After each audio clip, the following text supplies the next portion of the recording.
What are we talking about today? Yes, we'll begin with the leadership question.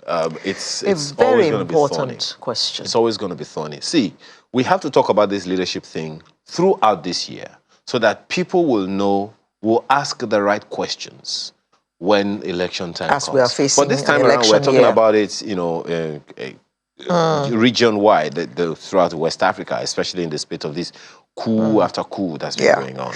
And if you were following the news in the course of the week, you would have heard Senator Smart Adeyemi talk about housing and how people should not be paying 2 years rent up front, 1 year's rent up front. And we were talking about the housing crisis. And we will tell you all you need to know about it.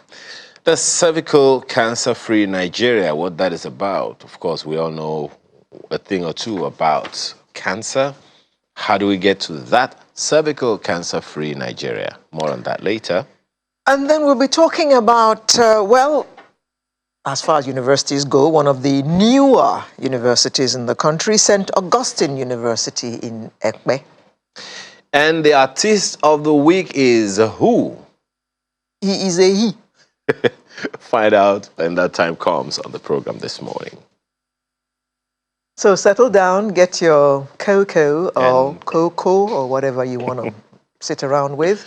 And don't forget, you can be part of the program, especially don't forget that Twitter is back. So we'll see you in just a bit. When I look at my side,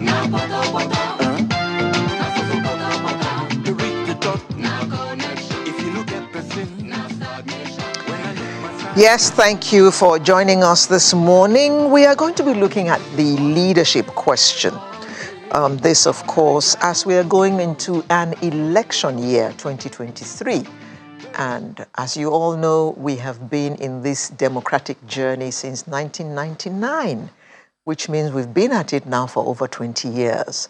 So is it not time for us to be getting better? Is it not time for us to be improving? And this question becomes more relevant when we consider that among our neighbors recently, we've had nothing but coup d'etat. Coup d'etat in Mali, coup d'etat in Burkina Faso, attempted coup here, attempted coup there. And what is the reason for all these coups coming up again in the 21st century? We thought we were done with them and we had all moved in the right direction of being able to elect our leaders. Well, I have said my say. Now we shall hand over to the panel, and our panel this morning is made up of Mr. John Essin, who's a lawyer and international expert on counter-terrorism and conflict resolution. He joins us via Zoom from the UK. Good morning, Mr. Essin. For having me. Good morning. Mr.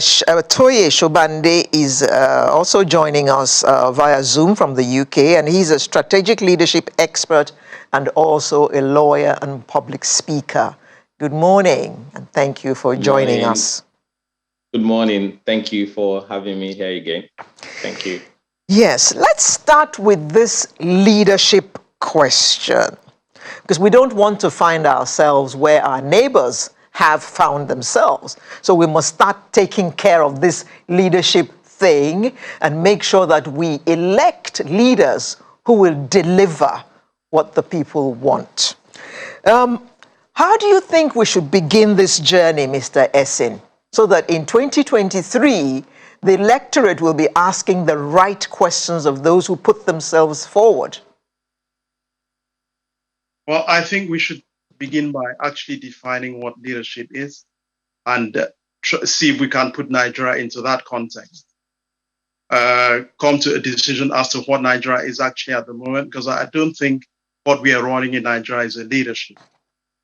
Leadership essentially involves two or more parties with a bilateral consensus that sets out a vision at the outset and decides on a trajectory and transitional dynamics between the vision and the trajectory to move both the leadership and the electorate or the constituents to where the vision is. Now, where there's a deviation in that journey, which is usually by the leadership, because it's the leadership with the decision-making capabilities, where there is a deviation, then it constitutes a breach of contract. And when that happens, the constituents or the followers are not bound to that contract anymore. That is where that's where there's a problem. Mm. What Nigeria has, I would say, is a quasi rulership, which is more of a dictatorship. But at sporadic intervals, they are leaders. At other times, they are dictators. So there's a simultaneous use of leadership and dictatorship. So we need to make these distinctions and decide where we want to be before we decide on where we are proceeding and how we are getting there. Mr. Essen, is that to say that, okay, let me put it this way. Before we began to have the kind of leadership, actually style or form that we have now in Nigeria, we had leadership. We had our monarchies, we had our traditional institutions and all of those. So is it to say that, you know, these styles that we're looking at now, this democracy, constitutional democracy, elective positions and all, is it to say that we haven't actually aptly domesticated them in Africa, or it's just something not for us? Or I don't know, how do you put this? No, it's actually the deployment. I'll use Nigeria as an example. If you look at the central institutional power at the very highest level, there is a grossly disproportionate form of representation. You have Fulanis at the very high level dominating the government. And you'll also find out that the conflict that is most prominent, from which all these other conflicts generate, are by the Fulanis, particularly Boko Haram and ISWAP. And I suspect that because there's a cultural and religious affinity, cultural and religious affinities between the government at the central institutional level and Boko Haram and ISWAP, for instance, that the government is a bit reluctant, maybe it doesn't have the political will to actually accept the punishment that deserve what these groups do because of that relationship. So it comes down to, in some respects, a personal interest in this conflict, or the groups behind this conflict. That is what I think it is. It's more of a personal thing. Mr. Sobande, you recently authored a book on what's curious for me in that title of the book is why leadership principles do not work in Sub-Saharan Africa. Yes. If you can draw some points, some of those reasons alluded to in the book, to why we're having these coups and near coups in different parts of West Africa, what are we dealing with here? Thank you very much, Mr. Makinde. I want to appreciate Mr. Essen's definition of leadership. That was very classic. And he's one of the few people that had expressed it from a leadership and a followership perspective. And like I mentioned in my book, The Leadership Myth, why leadership principles do not work in Sub-Saharan Africa, is because simply we fail to put into perspective the cultural context in which those principles become applicable in our environment. Everything has to do with context. We imported a system of government from the UK. We worked with it for a while. We tried the parliamentary system. It didn't work. We threw it away. We went to pick up the presidential system in the US. We brought it here. We adopted a mode of constitution from the UK. It's not working. We threw it away. We brought in the constitutional style. We keep importing things. It's like somebody who is trying to pick pieces of other people to form his own structure. It's like you see something, if I see probably a shirt or a cloth on Mr. Essen, and Mr. Essen is probably taller than me. He has broader shoulders, and he looks so good in it. And I told my tailor, you know what, can you replicate what he's putting on? Just exactly the same size, the beauty, and let me put it on. And maybe I'm short. I'm not as tall as he is. I have short hands. I have tiny, all of those, and I get to put it on. I'm going to look like a joke. And that's exactly what is happening to us. There's a cultural context in which leadership plays out in our own environment. And when that cultural context is not put into perspective, what we have is what we are currently experiencing in terms of the fact that our system of governance is not representative enough. Leadership is representative in nature, representative based on a social contract between the led and the lead in terms of a direction. So what we have had over time is that we adopted brilliant leadership principles. We pay lip service to them. We talk about them. We do a whole lot of gymnastics around them. However, we fail to put into implementation the character, the orientation, the religious affiliation, the ethnic consciousness of the people that we are trying to impose those principles on. But Mr. Sobande, my apologies. Isn't the cultural context and all of those things, the representation that you talked about, isn't that the attempt the federal character policy made? Try to balance the sentiments, the cultural affiliations in the nation. I mean, using Nigeria as an example, as you said. Thank you very much. But that is not in alignment with clear value systems. If you and I for any vision to work, any corporate objective, any policy in terms of the federal character to work, it has to pay credence to the culture. Why? Culture has the ability to eat vision for lunch.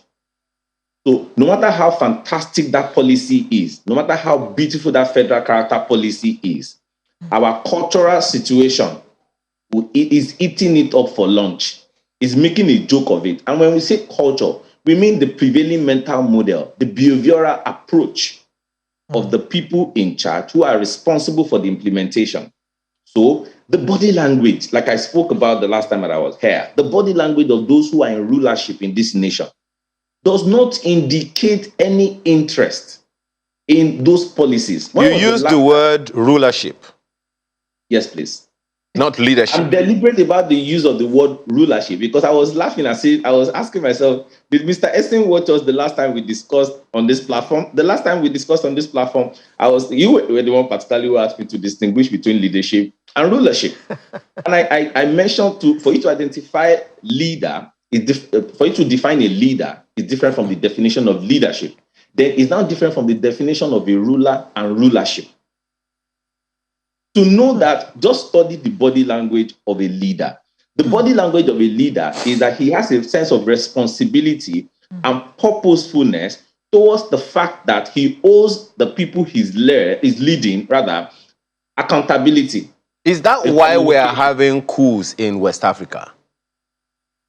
That's why we are practically having coups in West Africa right now. Because over the time, there is a consciousness that is going around the world. People now have the ability to speak up. Technology has liberalized the ability to speak up. Technology has liberalized the ability for people to observe other communities, other nations, see what is going on there, and desire that for themselves. People now have the liberty to travel more.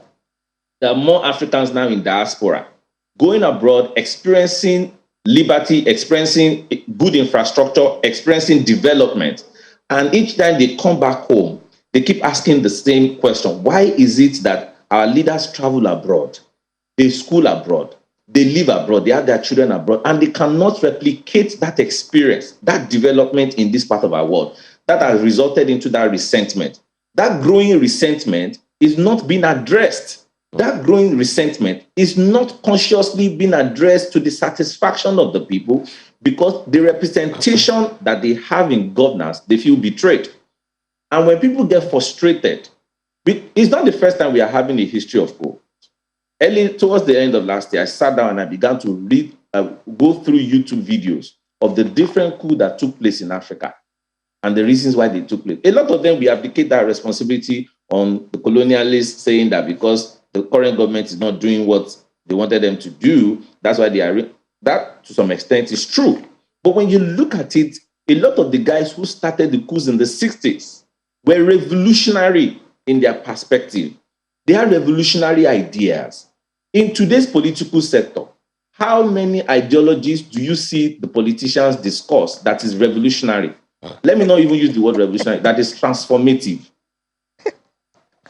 Yeah, Mr. Essen, Mr. Sobande spoke earlier about us importing our system of government. First, we tried the parliamentary, and then we jettisoned it, and then we took the presidential system. But he didn't mention that in those systems, there's some kind of tutelage that the candidates go through. A man doesn't just wake up. I mean, Ayo can't just wake up tomorrow now and says he wants to be president of Nigeria. He will probably have gone from local government level, where he's local government chairman, and he goes on to be governor, and he goes on, you know, they go through some kind of training, in quotes, before they are thrown up by their parties for the highest position in the land. But that doesn't seem to be the case here. So how come we imported those systems without importing the other things that go with them, that you have to do before you actually arrive at the big price? Thank you for that question. Now, there are two components to that question, I think. The first one is, even if you import, whatever you import, you can train yourself to deploy. But where you're not honest enough, where you're not committed, where you don't have a sense of responsibility, where you're not, where you're self-serving, self-indulgent, where you're opportunistic, you don't actually care about your constituents, then it doesn't matter what tutelage you have. Because if you're selfish and you're looking out for yourself, you're necessarily not going to be paying attention to those you're responsible for. And what that throws up is a deterrence by the constituents, because if you're not paying attention to them, then the only thing that keeps them aligned to that vision, whatever it is that deterrence. You lose deterrence. And when you lose deterrence as a government, it brings into question your legitimacy. And when they don't see you as legitimate, then they begin to fight, because then there's a gap there that it needs to be plugged. They begin to fight for your position because they want that authority. They want that decision-making capability because they don't think they can afford you leading them anymore. That is what. So there are two problems. You can have all the tutelage you want, but if you do not have the hearts for the people you're leading, if you're not committed to that responsibility, then whether you're tutored or not doesn't make any difference. Because the people you're borrowing from don't have two heads. They're human beings just like you, so you can do just as well, even though you borrowed. In some cases, you can do better if you're committed. So the basic fundamental premise is the commitment. I think the tutelage actually comes after that, behind it. You know, what you're saying now only raised one question in my mind when you talked about government, engagement and all those things.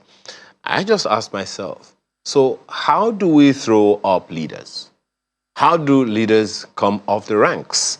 Earlier in the week, we were talking about something similar, and a friend, one of our guests, was telling us about how leadership is thrown up, previously, and Alero, literally quoted the man, though not using the same words, and gave the example of the UK where you are, that there was a group of leaders called the Big Four.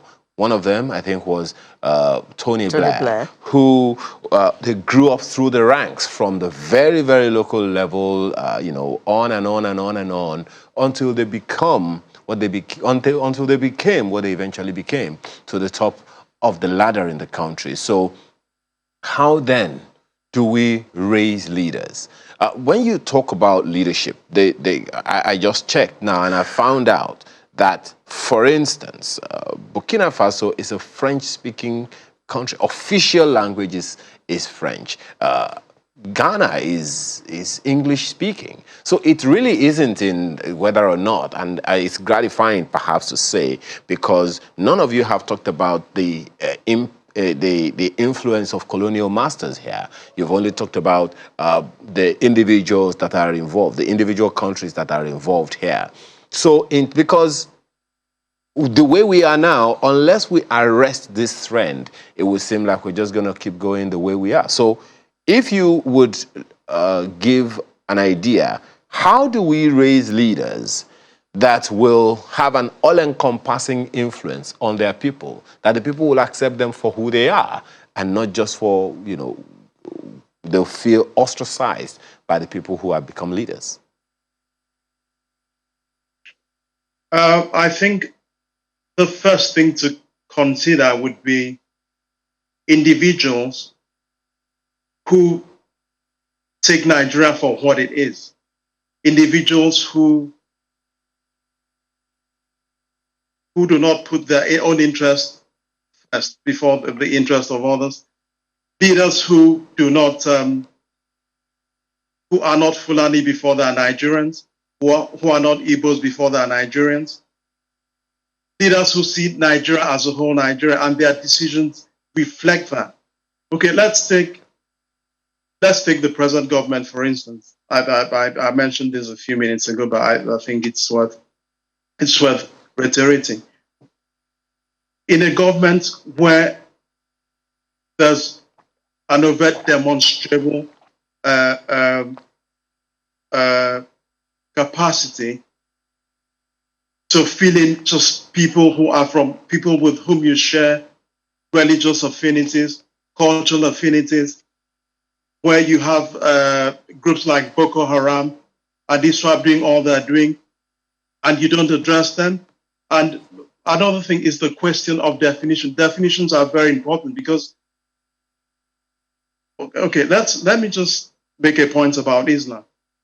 Islam is not a religion. Islam is a political movement with a religious component. And it is the most dynamic countercultural revolution of the last 20 years. And it's put Nigeria at the forefront of the global war on terror. Now, how is the government, how is the leadership addressing that? That is the most profound problem that Nigeria has at the moment. How is the leadership, in quotes, addressing that? That would tell you if what we have is a leadership, if it has the right to even be a leadership for Nigeria at the moment, or where we are. But there are those who will argue with you on that one because for many, many in this country, Islam is a religion. Full stop. So if there are those who are, using political affiliation to it, that's another thing altogether. And well, perhaps on that you might be right. But let me take this to... Question. Yeah. Yes, let me take this to Mr. Sobande. You want to react to that? Yes, I want to react to that. Okay. In the question you raised, especially with what you talked about in terms of throwing up leaders, in my journey of research and discovery, when I wrote that book, Why Leadership Principles Do Not Work in Sub-Saharan Africa, some of these countries that the coups are coming up right now, I was privileged to visit those countries. And I was able to relate to what I have read in history books, what I have read in newspapers with the environment and the situation in those countries. You talked about the fact that Ghana is English speaking, Burkina Faso is French speaking. We've not referenced the influence of. For how long are we going to blame the colonialists for our failures? It will be responsible for an 18-year-old child who refuses to walk, and they ask him, why are you unable to walk? Why are you still crawling at 18 or at 21? And he says, oh, it's because my parents did not teach me how to walk. We cannot continue to blame. Now, that may form a part of, but we can't continue to do the blame game anymore. We've been existing for 50, 60 years. So what I'm making a point on right now is this. To develop leaders like Tony Blair, to have a system that throws up leaders from the local level down to the national level, is to have what we call a leadership development system. Nationally, as part of our national policy or as part of our orientation as a people, our approach to leadership before the colonial masters came, when they were here and after they left, in terms of our cultural process, we have a leadership development system, a grooming system. We know it as apprenticeship in the economic balance. You can reverse it into the political sector as well.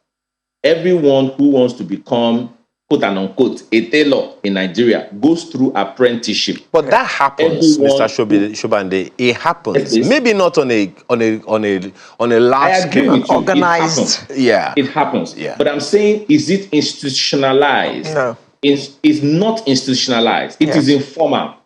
As long as it's not that it is not there, it is there. Some of our political representatives right now grew up from that structure.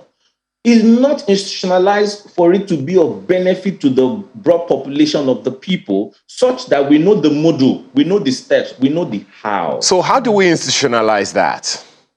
That's where it becomes a national policy that starts from the local level. Look at the current policy of government on local government elections and local government participation. Nations that are serious-minded about development know that development does not start at the national level. No. You don't talk about national development. You talk about development from the grassroots. You talk about development where the government structure is closer to the people. State government, national government do not have any business with local infrastructure, with road construction, pipe-borne water. They don't. It's a waste of executive time for a governor to go and sit down and be commissioning roads and be commissioning pipe-borne waters. Those are the responsibility of the local councillors. Yeah. That is where governance goes down to the grassroots, where people learn the rudimentary process of infrastructural development, of town hall meetings, deliberation, where you'll be able to harness the human resource and human capacity to gel them and mobilize them towards a development. It is the aggregate component of those local development at the various grassroots that takes effect at the state level and it goes to the national level. But we want to do it at the national level and for it to go down. It's not possible. Okay, now, my apologies, Alero. So this leadership question thing, we're talking along the line of security in West Africa. How do you see that playing out? It's a symptom. It's a byproduct of the lack of responsibility on the part of the rulership. What we are seeing in terms of security is a byproduct. I'm trying to use a medical term for it, but because I'm not a medical practitioner, but let me just limit it to my own terminologies. That when you see a breakdown in leadership responsibility, it's like you have a car, you have failed to service the car, you have failed to oil the car, you have failed to put gas in the car. You just jump into the car and drive over as usual. And one day, the car begins to cough and it refuses to move. There are certain responsibilities. My definition of leadership at all points in time, especially in my doctoral program, is that leadership is taking responsibility. So the security question is the failure of those who are in political institutions, who are in governance, who are holding political offices, is the lack and their failure of taking responsibility for the things that they signed, that contract, that social contract they signed with the followership. And that's why we have insecurity. It's like a child whose father is failed to take care or take responsibility for his education, for his feeding. The child is hungry. He goes into the town. He goes into the city. He sees his own colleagues going to school every morning. They can eat. They're well-dressed. I drive through the traffic in Lagos. I see how those children look into the car. And I see how they look into the car looking at my children. They look, the longing in their eyes is that these children are privileged. Sitting in an AC car, looking good, looking fresh. They admire it. They aspire, but sometimes they are angry. They get angry, they get frustrated, and they wonder why they don't deserve that kind of life. And they look at their father and they're asking, why is it that it's this man that gave birth to me? Why did I come into this kind of family? Why did I not? Then if that aspiration is not well guided, if that desire is not well structured, they result into crime of taking it by force. And that's why, if you are not very careful now, we see people begging on the road, begging on the street, knocking on our windows, asking us to give them money.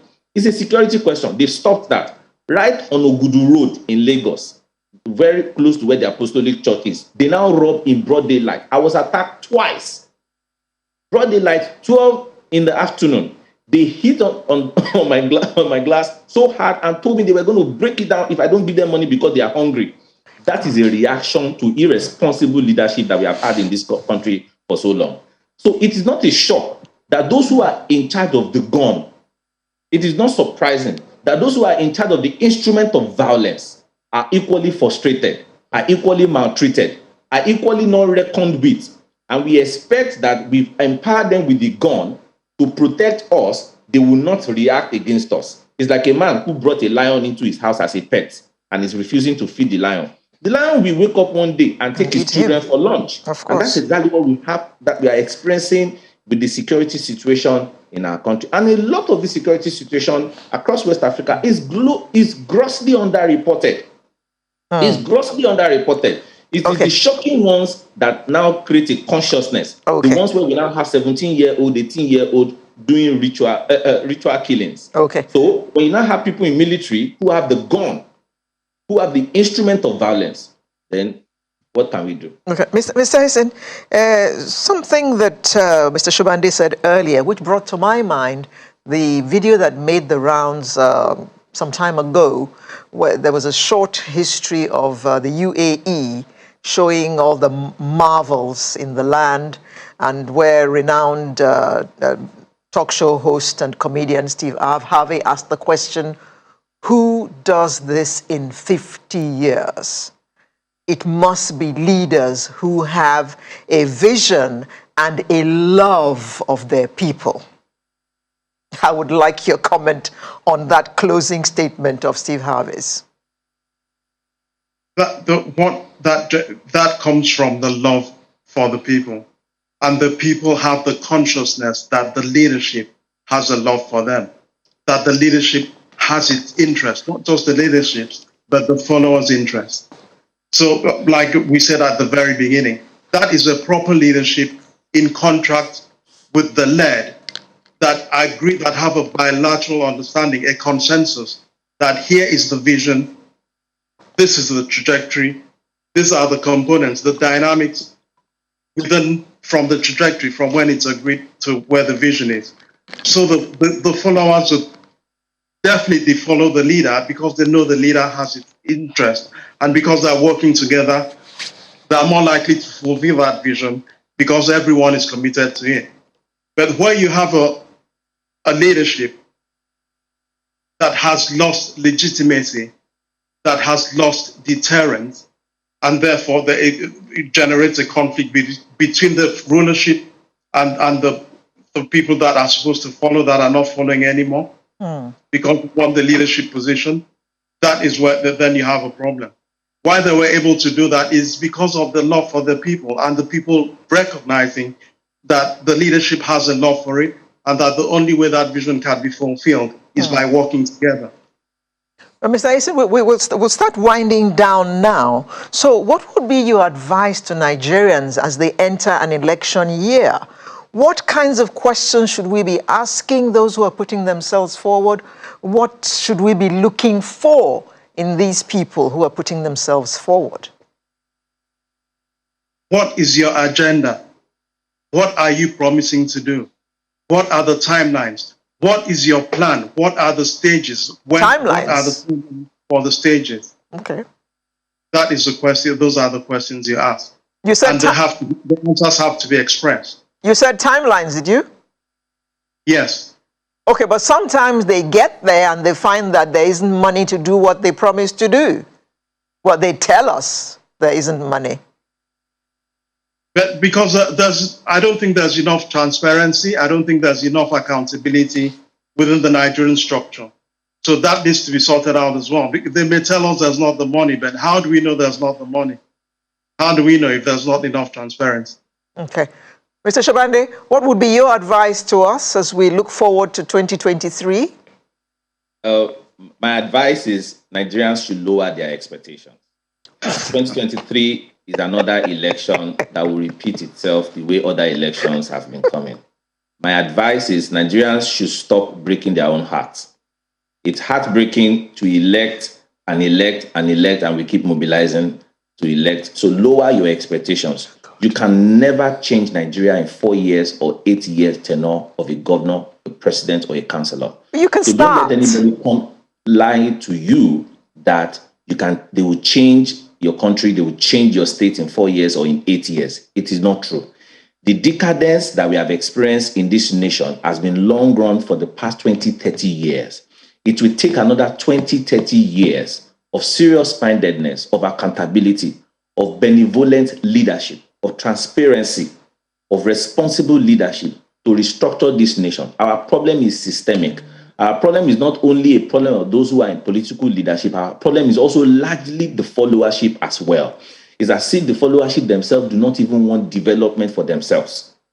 As bad as it is, some leaders are genuine, they are interested in governance, in doing the right thing, but the people around them are not even interested in doing the right thing. They're just there to gain, to grab, and to be self-serving. So, Nigerians, the reality is this.